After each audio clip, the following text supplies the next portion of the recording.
আজকে আমরা কথা বলতে যাচ্ছি হিমালয়ের রহস্যময় দানবের ব্যাপারে। হিমালয়ের নিঃসঙ্গ দুর্গম উচ্চতায় শতাব্দীর পর শতাব্দী ধরে লোকমুখে ছড়িয়ে আছে একটি বিশাল আকার রহস্যময় প্রাণীর গল্প।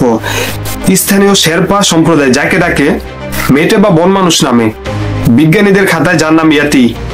আজকে আমরা খুঁজে বের করার চেষ্টা করব ইয়াতি কি শুধু জনশ্রুতি নাকি এর পিছনে লুকিয়ে আছে বাস্তব কোনো সত্য।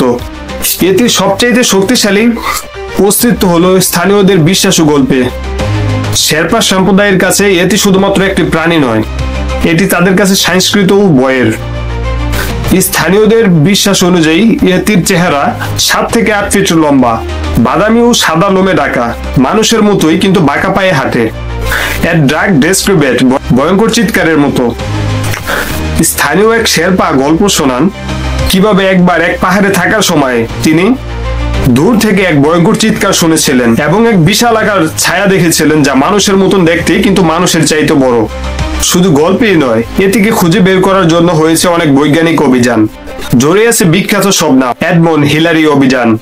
এভারেস্ট জয়ী স্যার এডমন্ড হিলারি তেনজিং নগরে 1960 সালে একটি অভিযানে একটি মাদার খুলি পাওয়ার দাবি করেছিলেন, যা পরে পরীক্ষায় হিমালয়ান বন ছাগলের খুলি প্রমাণ হলো। বড় পায়ের ছাপ 1951 সালে এভারেস্ট অভিযাত্রী এরিক শিপটন যে বিশাল পায়ের ছবি তোলেন প্রমাণ হয়ে ওঠে। ডিএনএ টেস্ট 2017 সালে বিশ্বের বিভিন্ন জায়গা থেকে সংগ্রহ করা এতির বলে দাবি করা লোম ও হাড়ের নমুনা ডিএনএ টেস্ট করা হয়। পরে প্রমাণিত হলো যে প্রায় সবকটাই হিমালয়া ভাল্লুক, গরিলা ও অন্যান্য পরিচিত প্রাণীদেরই। তাহলে কি এই সব দেখাশোনা কোনো প্রমাণের পিছনে কোনো সত্যতা নেই? বিজ্ঞান কিন্তু এর একটি যুক্তিসঙ্গত ব্যাখ্যা দিয়েছে। হিমালয়া বাদামি ভাল্লুক বিজ্ঞানীদের মতে ইয়াতি। কুয়াশা ও দূরত্বের কারণে মানুষ এদেরকে একটি লোমহর্ষ দানব বলে ভুল করেন।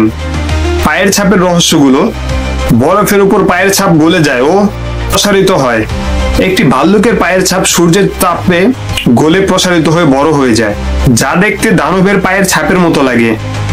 তাহলে এতে কি বাস্তব নাকি কল্পনা? উত্তরটা হয়তো এতটা সাদা কালো নয়।